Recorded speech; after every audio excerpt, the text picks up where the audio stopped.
Good morning children, how are you? ఎలా ఉన్నారు అందరూ? బాగున్నారా? ఓకే, అందరూ హోంవర్క్ చాలా బాగా రాశారు. హోమోఫోన్స్ అందరూ కూడా చాలా బాగా రాశారు టెక్స్ట్ బుక్లో. Sorry, work book. Open your work book, text book రెండు దగ్గర పెట్టుకోండి, ఓకేనా? టెక్స్ట్ బుక్లో నేను using of there and there చెప్పలేదు, ఎందుకంటే అవి హోమోఫోన్స్ అయిపోయిన తర్వాత మీకు చెప్తే అర్థమవుతుందని అది ఆపాను. Using of there and homophones. After completing the workbook we will discuss how we have to use their and there. Workbook complete అయిపోయిన తర్వాత దేర్ అండ్ దేర్ ఎలా యూజ్ చేయాలో నేర్చుకుందాం, ఓకేనా? In page number 33, page number 32 వరకు complete అయింది. In page number 33లో 13th question. Introduce yourself using homophones. What is homophone? అసలు హోమోఫోన్ అంటే ఏంటి? Homophones are words which have same pronunciation but spelling and meaning is different. Homophones అంటే ఏంటి? Pronounce చేసేటప్పుడు, ఆ వర్డ్స్ ప్రొనౌన్స్ చేసేటప్పుడు మనం స్పెల్లింగ్ ప్రొనౌన్సియేషన్ చేసేటప్పుడు సేమ్గా ఉంటాయి టూ వర్డ్స్ కూడా, but spelling and meaning is different. Like ONE1,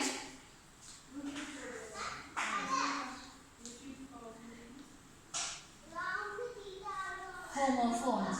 ONE1, WON1, PER pair, PIR pair, KNIGHT night, NIGHT night, like this. In these sentences, pronunciation is same. One, pair, night, but in homophones, spelling and meaning is different. Homophones definition 10 సార్లు చదువుకోవాలి. ఈ రోజు చదివేసి వదిలేయడం కాదు, రోజుకు ఒక్కసారైనా చదువుకుంటే మీకు ఆ డెఫినేషన్ గుర్తుంటే హోమోఫోన్ అంటే ఏంటనేది తెలుస్తుంది. ఆ వర్డ్స్ని ఆ సెంటెన్స్లో ఉన్న హోమోఫోన్ ఐడెంటిఫై చేయమంటే మనం ఈజీగా చేయగలుగుతాం, అవునా? ONE1 అండ్ WON1, వన్ ఇక్కడ మనం సేమ్గా ప్రొనౌన్స్ చేస్తున్నాం, అవునా? టూ వర్డ్స్ కూడా సేమ్గా ప్రొనౌన్స్ చేస్తున్నాం. One means that is a number, one అంటే సింగిల్, ఒకటి అని అర్థం. WON1 మీన్స్ గెలిచాడు అని అర్థం, అవునా? ఇక్కడ మనం సేమ్గా ప్రొనౌన్స్ చేస్తున్నాం, కానీ దీని మీనింగ్ వేరు, దీని మీనింగ్ వేరు, అవునా? అలాగే స్పెల్లింగ్ కూడా వేరు. ONE1, WON1, అవునా?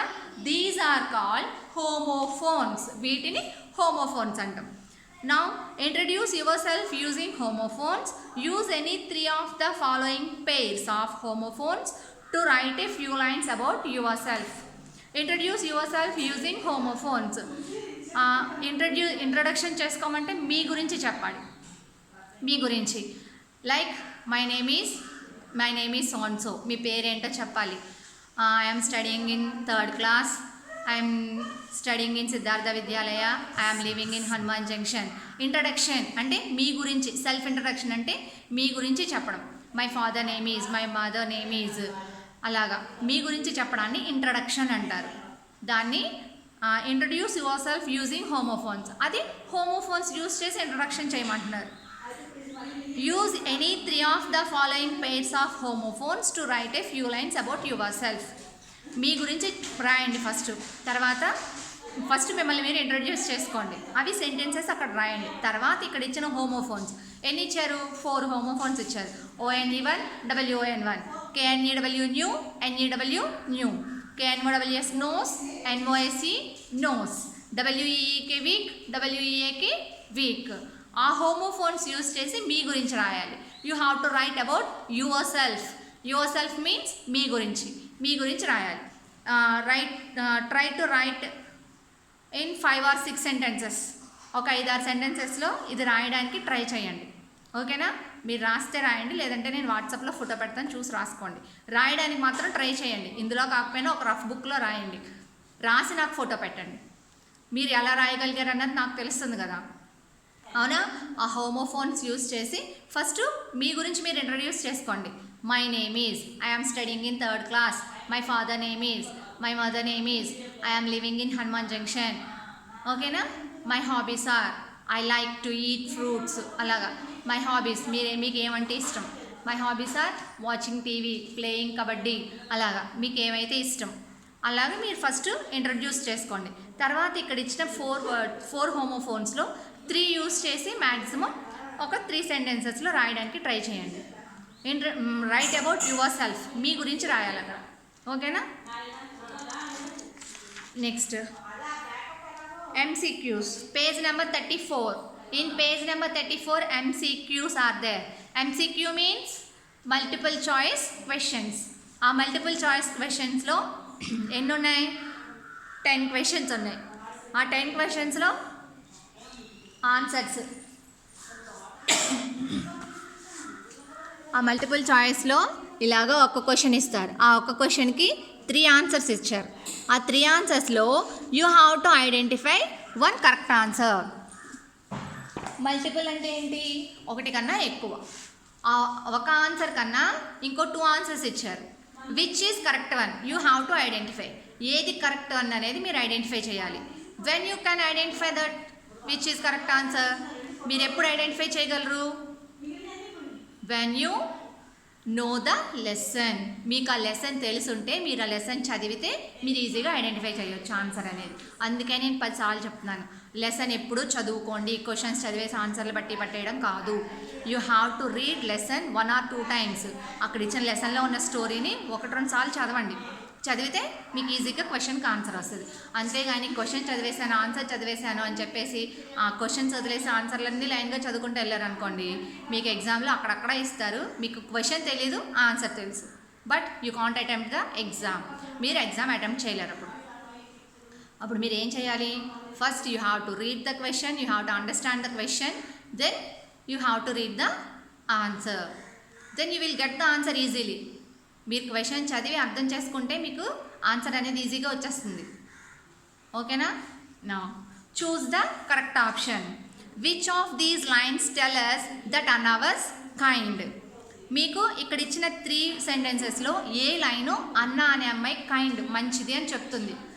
అన్నా was a good girl who helped everyone. Anna lived alone with her mother. Anna and her mother only ate fruits from the forest. అక్కడ 3 సెంటెన్సెస్ ఇచ్చారు. First you have to try to understand the answers, the meaning of the sentence. మీరు ఆ meaning ఉన్న సెంటెన్స్ని అర్థం చేసుకోవడానికి try చేయండి. అన్నా was a good girl who helped everyone. Anna అనే అమ్మాయి చాలా మంచిది. గుడ్ గర్ల్ అంటే ఆ చిన్న వర్డ్స్కి మీకు ఈజీగా ఆన్సర్స్ మీనింగ్ తెలుస్తుంది. మీనింగ్ తెలియకపోతే చక్క పక్కన ఒక డిక్షనరీ పెట్టుకోండి, కొనుక్కోండి. Search the meaning of the given word.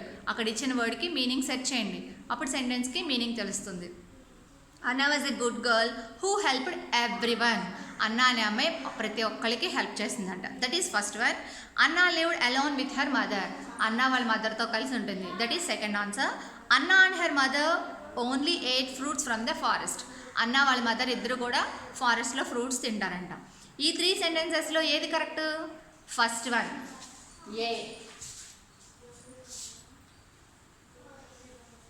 A correct answer.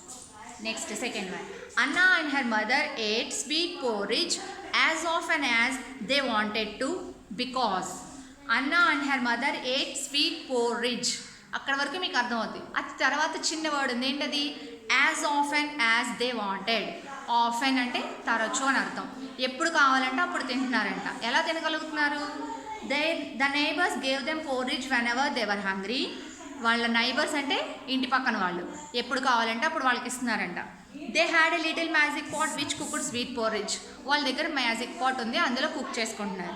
Third one. They had a genie who gave them anything they wanted. Genie అంటే తెలుసా? అలాదీన్ సీరియల్ చూస్తారా ఎప్పుడైనా? అందులో జీనీ ఉంటుంది, ఒక పాట్ ఉంటుంది. ఆ పాట్ని రబ్ చేస్తే అది దీపంలోంచి ఏమొస్తుంది? జీనీ వస్తుంది. మ్యాజిక్ చిన్న మ్యాజిక్ది ఉంటుంది పాట్, దీపంలాగా. దాన్ని రబ్ చేస్తే ఏమొస్తుంది? జీనీ వస్తుంది. వచ్చి అల్లాదీన్ ఏం కావాలంటే అది ఇస్తుంది. అలాగే ఒక జీనీ ఉంది వీళ్ళ దగ్గర, ఏది కావాలంటే వాళ్ళు ఇస్తుందంట. ఏది కావాలంటే అది ఇస్తుంది వాళ్ళిద్దరికీ అని ఉంది. ఏది correct answer? Second one. They had a little magic pot which cooked sweet porridge. B. వాళ్ళ దగ్గర మ్యాజిక్ పాట్ ఉంది. ఎవరిచ్చారు? Old men. Third one. Which of these lines tell us that Anna and her mother were generous?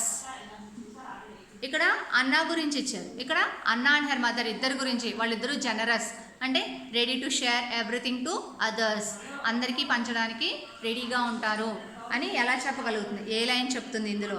అన్నా and her mother also gave porridge to anyone who was hungry. ఎవరైతే ఆకలిగా ఉన్నారో వాళ్ళకి share చేస్తారంట. Anna was very excited and thanked the old women. Anna చాలా ఎక్సైట్గా old ఉమెన్కి thank you చెప్పింది. She said now we can eat food when we like. మనం ఎప్పుడు కావాలంటే అప్పుడు ఫుడ్ తినొచ్చు అని చెప్పిందంట. Which one is correct answer? Third A. In fourth sentence, fourth question, the magic pot did not stop cooking because. ఆ magic pot cooking ఆపలేదు. ఎందుకని? బికాస్. ఎందుకని ఆపలేదు? The mother instructed the pot to keep cooking. ఆ mother చెప్పిందంట నువ్వు అలా వండుతూనే ఉండు అని చెప్పారా? Anna got the wrong magic pot. అన్నాకి రాంగ్ మ్యాజిక్ పాట్ ఇచ్చారంట. The mother did not know the magic words to stop the pot. Anna వాళ్ళ మదర్కి ఆ మ్యాజిక్ పాట్ స్టాప్ చేసే వర్డ్స్ తెలియదు. అవునా? తెలియదు కదా అన్న వాళ్ళ మదర్కి.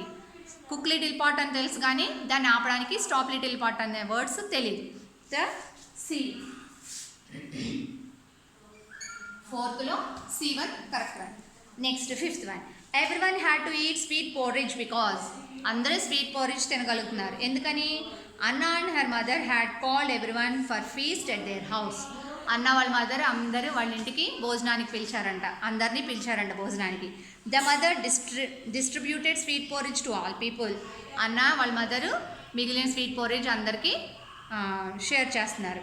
They had to clear the path to reach home. వాళ్ళు ఆ రోడ్ క్లీన్ చేసి ఇంటికి వెళ్తున్నారు. Everyone had to eat porridge because. ఎందుకని తినేయాలి మొత్తం అదంతా? They had to clear the path to reach home. Stop little pot అనే వర్డ్స్ రాక మొత్తం ఎక్కువ ఆ ఊరంతా అందరిళ్లలోకి స్వీట్ పోరిజ్ వెళ్ళిపోయింది కదా. అందరూ అది తింటేనే కదా ఎవరింట్లోకి వాళ్ళకి దారి దొరుకుతుంది. పాత్ అంటే దారి, ఎవరింట్లోకి వాళ్ళు వెళ్ళడానికి దారి దొరుకుతుంది. So fifth one is C.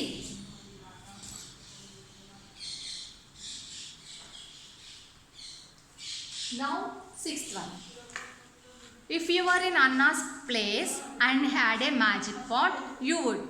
మీ దగ్గర మ్యాజిక్ పాట్ ఉంటే మీరేం చేస్తారు? If you were in Anna's place, మీరు అన్నా ప్లేస్లో ఉన్నారు. And had a magic pot, మీ దగ్గర మ్యాజిక్ పాట్ ఉంది. యూ వుడ్, మీరేం చేస్తారు? Keep it a secret and use it only for yourself. మీరు సీక్రెట్గా మీ దగ్గర ఉంచుకొని మీరే యూజ్ చేసుకుంటారంట. Use the pot for the poor and needy. Poor paper, ఏమీ లేని వాళ్ళకి హెల్ప్ చేయడానికి యూజ్ చేస్తారంట. Exchange it in return for gold. అది ఇచ్చేసి బంగారం అడుగుతారంట ఓల్డ్ మెన్ని. మీరేం చేస్తారో మీ ఓన్గా రాయండి. This is your choice. దీనికి నేను ఆన్సర్ చెప్పట్లేదు, మీరు ఏం రాస్తారో రాయండి. Next seventh one, when we are kind and generous to others we feel good because. మనం ఎవరికైనా హెల్ప్ చేస్తే మనం హ్యాపీగా ఫీల్ అవుతాం, గ్రేట్గా ఫీల్ అవుతాం. నిజంగానే మనం ఏదైనా గుడ్ చేసామనుకోండి, వీ ఫీల్ వెరీ హ్యాపీ. ఎందుకని? We feel good because we get appreciated by others. వాళ్ళు మనల్ని మెచ్చుకున్నందుక. We help someone in need by sharing what we have. మన దగ్గర ఏముందో అది వాళ్ళకి ఇచ్చినందుక. We get more things in return. మనం వాళ్ళకి హెల్ప్ చేసినందుకు వాళ్ళు మనకి ఏదైనా గిఫ్ట్ లాంటివి ఇచ్చినందుక. This is also your choice only. మీరు రాయండి, మీరు ఎందుకు హెల్ప్ చేస్తారు. మీరు when we are kind and generous to others we feel good because. మనం హెల్ప్ చేసినందుకు మీరు ఎలా ఫీల్ అయ్యారు, ఎందుకని హ్యాపీగా ఫీల్ అయ్యారు. We get appreciated by others, ఎదుటి వాళ్ళు మెచ్చుకున్నందుక, లేకపోతే మన దగ్గర ఉన్నది వాళ్ళకి సాయం చేసామనా, లేకపోతే మనం హెల్ప్ చేసినందుకు మనకు రిటర్న్లో ఏదైనా వచ్చిందనా. This is also your choice. మీరు ఏదనుకుంటే అది రాయండి. From the story we get the message that. ఈ స్టోరీ నుంచి మీరు ఏం నేర్చుకున్నారు, ఏం మెసేజ్ అందింది? Helping others is always a good thing. We should never help others. We should always see if there is any use in helping others. Helping others is always a good thing. మనం ఎదుటి వాళ్ళకి help చేయడం అనేది మంచి విషయం. Help చేయాలి అనే మంచి విషయాన్ని నేర్చుకున్నామా? లేదా we should never help others, మనం ఎప్పుడు ఎవరికి హెల్ప్ చేయకూడదని నేర్చుకున్నామా? We should always see if there is any use in helping others. మనం హెల్ప్ చేయడం వల్ల ఏమైనా యూజ్ ఉందా లేదా అనేది నేర్చుకున్నామా? ఏది నేర్చుకున్నారు మీరు? Helping others is always a good thing. ఎదుటి వాళ్ళకి మంచి చేయడం వల్ల మంచే జరుగుతుంది మనకి, అదే నేర్చుకున్నాం మనం. Next 9th one, homophones are words with dash and dash, same sound and different meaning, same spelling different meaning, same meaning different spelling. ఏంటి కరెక్ట్ చెప్పండి? హోమోఫోన్స్ అంటే ఏంటి? సేమ్ సౌండ్ డిఫరెంట్ మీనింగ్ అంట. సేమ్ సౌండ్ వస్తుంది కానీ రెండు వర్డ్స్కి different meaning ఉంది. లేదా same spelling different meaning, spelling సేమ్గా ఉంటుంది కానీ డిఫరెంట్ మీనింగ్ ఉందంట. స్పెల్లింగ్ సేమ్గా ఉందా? లేదుగా, అయితే సెకండ్ వన్ కరెక్ట్ కాదు. సేమ్ మీనింగ్ డిఫరెంట్ స్పెల్లింగ్, ఈ రెండింటికి మీనింగ్ ఒకటేనా? కాదు, కానీ different spelling is correct. Which one is correct one? A. Same sound and different meaning, ఈ రెండింటికి సేమ్ సౌండ్ వస్తుంది కానీ మీనింగ్ డిఫరెంట్గా ఉంటుంది. That is A. Next, which of these pairs are not homophones? ఈ కింద 3 పేర్స్ ఉన్నాయి, అందులో ఏది హోమోఫోన్ కాదో చెప్పాలి. Waste waist, new knew, but NOW KNOW. మనకి హోమోఫోన్ అంటే ఏముండాలి? Pronunciation is same, spelling and meaning is different. Pronunciation సేమ్గా ఉంటేనే అది హోమోఫోన్ అవుతుంది. కానీ ఇక్కడ NOW నౌ, KNOW నో, అంటే అక్కడ ప్రొనౌన్సియేషన్ అనేది సేమ్గా లేదు కాబట్టి that is not homophone. C అనేది కరెక్ట్ వన్. ఓకేనా? Next, turn the page all of you, page number 36.